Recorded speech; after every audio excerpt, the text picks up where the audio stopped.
Hello, my name is Tomáš Přibyl, also known as Thales, and working as a project lead on DayZ. Start off by telling us a little bit about DayZ Badlands. We were really happy how DayZ Frostline was accepted by players.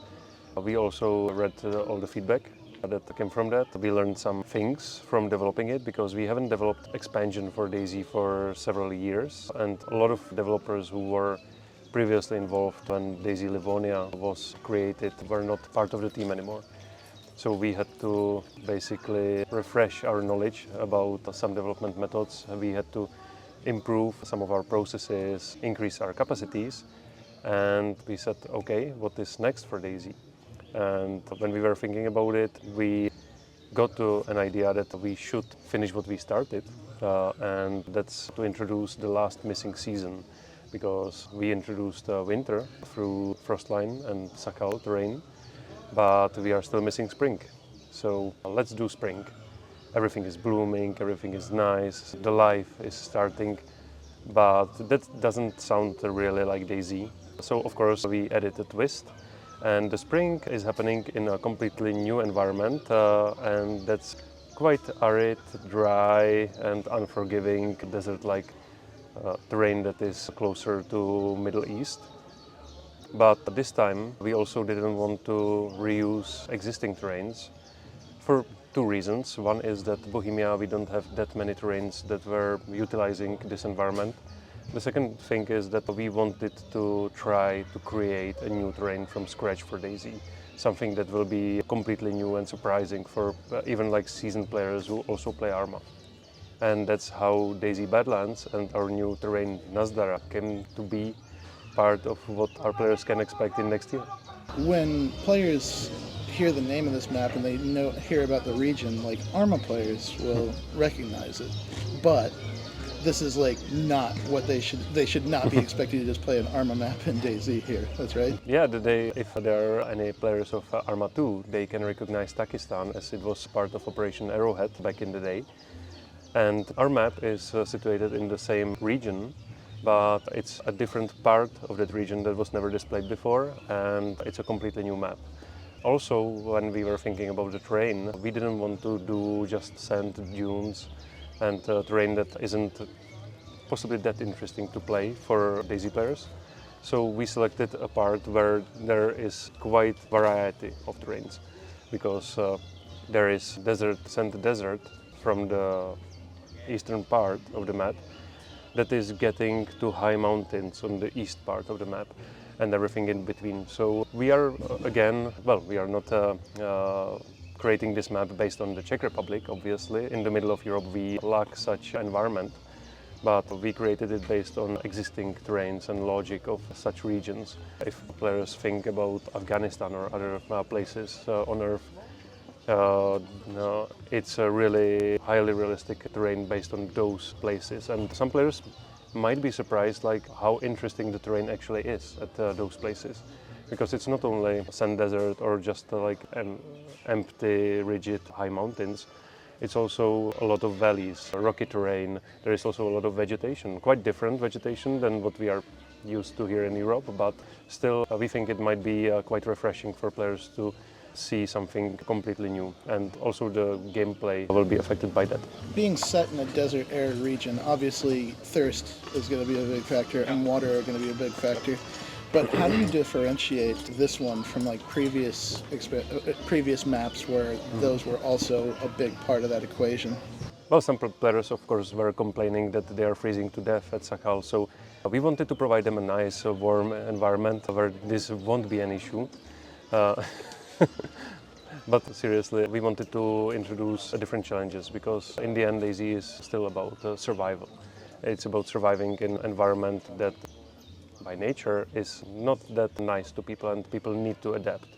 In our case, it means that players will need to adapt their strategies. Again, what they were used to on existing maps won't apply in all cases here.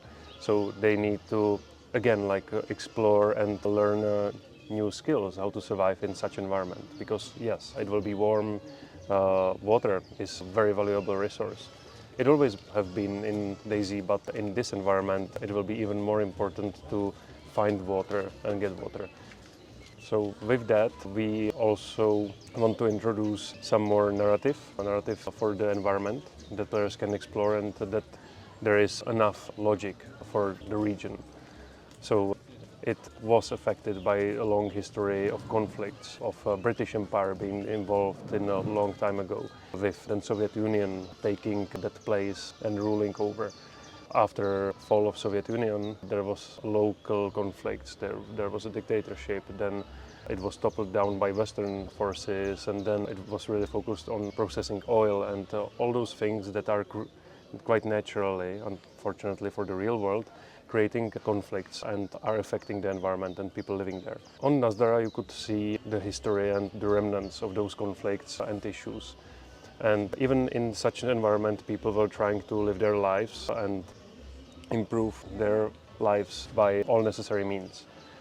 And that relates to what we would like to do in this expansion, is to give players some means how to also try to rebuild what remains and what was lost during the conflicts and during the infection pandemic that changed the world and basically led to all that is happening in DayZ. So we are introducing some rebuilding mechanics on top of existing building bases that is already in the game. But on this terrain we also have places that players can fix. We haven't unveiled much so far because we still want to keep some surprises and also reveal some stuff later when we actually have more representative state and not prototypes and not just the bare mechanics. But one of the things is that players will be, for example, able to rebuild wells because they need access to water. Also, these changes will be permanent to the map. And if you can rebuild something, you can also destroy it. So it's somewhat similar to the system that we have for items, where you can fix them, but by using or misusing them, you can also break them. So this will be one part of the experience that will be new for the players. And one of the things that's coming here very soon ahead of Badlands is a free update that applies to the whole game, like every map, improving upon environment and terrain. Can you speak a little bit to how that will affect the game, like as it is now, and then like how it's leading up to Badlands? Yeah, one thing that we realized when we were working on Frostline is that if we want to create a realistic environment, we want to blend different terrains together in appropriate way. Unfortunately, that was a bigger task than we expected, and it involved a lot of work from our engine team. So it wasn't ready when we released Frostline, and at some parts of the map it was visible. So we are happy that finally we have a much better system that allows blend of terrain textures. And it's a huge difference, and it will be released in the next game update for all the maps. So not only Sachal from Frostline will benefit from it, but it will also improve how Chernarus and Livonia look like. And with that technology, it's also much easier to create an interesting environment for the next expansion. You mentioned like how the area that you're building is affected by so many different factions, the US, the Soviets, the British. For as much as you can say, will we see like the influence of their equipment and gear throughout the map, as opposed to like where in previous maps we had kind of more of it was more situated to that region's locality? Definitely. We will have a lot of various items, a lot of mixing things that affected the region. One of the things is that we will introduce, of course, new weapons, new clothing items. Some of those very traditional, very older compared to like the latest modern items and weapons that are in the game, because there is a long history and people had to also reuse stuff that they had. So we will have also some historical things there. One of the things that will be visible in the environment itself is the mixture of assets. DayZ Badlands is up to date the biggest asset creation effort for DayZ. Talking about amount of new assets that we are creating. We're talking new clothes, new items, new weapons, new animals, new buildings, environment items, vegetation. So it's like triple in size compared to Sachal. Of course, we will reuse some assets from Pakistan region because it's the same country. But as those assets are from Arma 2, We are reviewing all of them, and we are basically upgrading and updating all of those assets so they can fit with the newly created assets. So basically it's a big facelift for all the existing assets, and on top of that, creation of a lot of new things. One of the things that stood out to me when you were talking about it was the giant highway that runs through the map from one end to the other. Will that be like one of the most dangerous places to stay on? Will it be like the place you kind of want to start out at, or is it just kind of like a mix of both along the way? Yes, it's a mix of both. It's one of those like huge ambitious projects that some leaderships in those countries are creating, and this highway was basically meant to really connect the west and the east. Now it's abandoned, and it can serve as a way how to really get fast from one side of the map to the other. But there might be some risks. There might be some interesting things, like some old traffic jams, destroyed cars and things to explore, but also possible ambush for whoever is traversing that distance by a vehicle, for example. So yeah, that will be basically one of those like push your luck, estimate the benefit from the danger that there is by utilizing this highway. So yeah, it will be definitely a mixture of both, and it will be up to players if it's dangerous or not, really. When it comes to like this map and the influence of Arma on it, what would you say to players that see this for the first time and they're just like, well, that's just Arma stuff. Why are they just doing Arma stuff? Well, we hope that players won't say that, because there is not that much from Arma, really. The terrain is completely new, built from scratch by our team. So we are not copying existing Pakistan map. We took some inspiration from the region, but we are not utilizing the map at all. We really created a completely new map. The second thing is that we are creating a lot of new assets, because this environment wasn't explored that much by Arma. So if we want to have a really believable, realistic environment, we need to fill it with much more new stuff. This is going to be releasing in 2026.